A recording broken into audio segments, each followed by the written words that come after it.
சாமியார் வராருண்ணே. நீங்க பண்ணிருக்கிறது என்ன சாதாரண காரியமா? ஊருக்குள்ள வந்து மிரட்டினா உடனே வந்து படுக்கிற பொண்ணு நினைச்சிட்டீங்களா அவள? உங்க வம்சத்துக்கே உரு தெரியாம அழிச்சிடுவாங்க. 2000 கோடி சொத்து இருக்கிறவன் விரதம் இருந்து வீட்டுக்குள்ள போயிருக்கான். இப்ப என்ன பண்ணணும் சொல்லுங்க? அண்ணியா வேற அடிச்சிட்டாங்க. நான் சொல்றபடி கேட்டீங்கன்னா ஒரு வழி இருக்கு.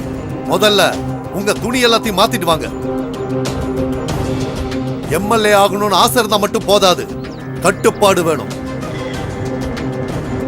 கழுகு பார்வை இருக்கணும் அந்த வீட்டு மேல. லட்சக்கணக்கில் பண செலவு பண்றதுனாலயோ ஆள் பலத்தை காட்டுறதுனாலயோ எதுவும் கிடைச்சிடாது. பொறுமையா இருக்கணும். முதல்ல இந்த ஊர் கலாச்சாரத்துக்கு வாங்க.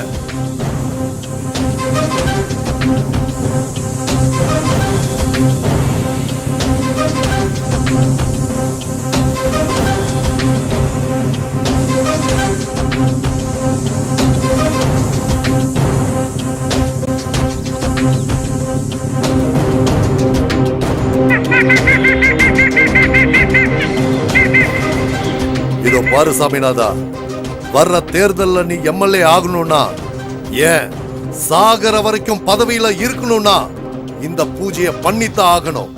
அதுக்கு நீ நான் சொல்ற வரைக்கும் உன் ஆளுங்களை பொறுமையா இருக்க சொல்லு. புரியுதா? எது சுவாமி?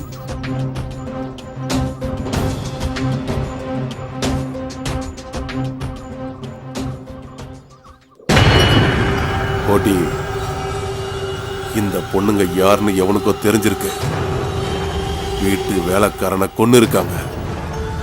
ஊர் மைனர் செத்து போயிருக்கான். இந்த பொண்ணை அடையிறதுக்காக கூட இருக்கலாம். எதுக்கும் நாம கொஞ்சம் ஜாக்கிரதையா இருக்கணும். வீட்டை சுத்தி எப்போ ஒரு கண்ணு இருக்கணும் கோட்டி. நம்ம ரகசியம் வெளியில வராம பாத்துக்க கோட்டி. இதுல ஏதாவது தப்பு நடந்துச்சு, நான் மனுஷனாவே இருக்க மாட்டேன். புரிஞ்சுதா?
கடவுளே, உலகத்துல வாழக்கூடிய ஜீவராசிங்களுக்கெல்லாம் ஒரு வாழ்க்கை கிடைக்கும் போது ஏன் கடவுளை எங்களை மட்டும் இப்படி படைச்ச?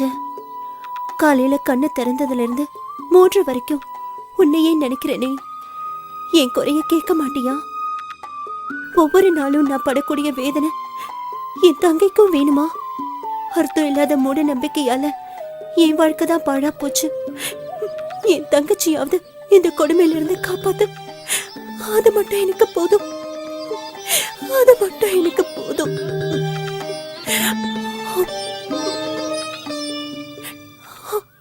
டேய், அந்த பொண்ணை அடிக்கடி சந்திக்கிற இடத்துல போய் தேடிட்டேன். ஸ்கூல்ல போய் கூட விசாரிச்சிட்டேன்டா, அவ இங்க இல்ல. டான்ஸ் டீச்சர் கிட்ட போய் கேட்டேன், அவ மிரட்டி அனுப்புறா. அவ எங்கன்னே தெரியல. எனக்கு என்னவோ அவ பெரிய பிரச்சனையில மாட்டிருக்கான்னு தோணுதுடா. ஒண்ணுமே புரியல. அந்த பொண்ணை என் வீட்டுக்கு போல அவளை குடும்பத்தோட கூட்டிட்டு போக என்ன காரணமா இருக்கும்? சரி வா. அவ பழைய வீட்டுக்கு கூட போய் பார்த்தேன், அங்கேயும் யாரும் இல்லடா. எங்கடா இருப்பா? வண்டியில கூட்டிட்டு போனாங்கன்னு சொன்ன. இங்க பாரு மச்சான், அந்த பொண்ணை கூட்டி போன டிரைவர் கிட்ட விசாரிச்சேன். அவங்க எல்லாம் ரொம்ப பெரிய இடம். டேய், எவ்வளவு பெரிய பிரச்சனை பரவாயில்ல. அவன் நான் காதலிச்ச பொண்ணு, நான் பாத்துக்கிறேன். நீ வர வேண்டாம். சொன்னா கேளுடா. இதை எதுக்கும் வச்சுக்க. டேய், நாம தேவையில்லாம பிரச்சனையில மாட்டிக்க போறோம்னு நினைக்கிறேன். அப்படிலாம் ஒண்ணு விட்டுற முடியாதுடா. பிரச்சனைனா ஓட சொல்றியா? என்னடா யோசிக்கிற? வேற பொண்ணா இல்ல, நல்லா யோசிச்சு பாரு. நான் முடிவு பண்ணிட்டேன்டா. கட்டின அவ்வளவுதான் கட்டுவேன். சரி போ, போயிட்டு வா. வர மச்சான். ம்.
டேய், அந்த பொண்ணை பாத்தியா? பாத்தேன்டா. என்னடா ஆச்சு? அவ என்ன எழுதிருக்கான்னு பாருடா. என்னடா பண்றது ஜெயா?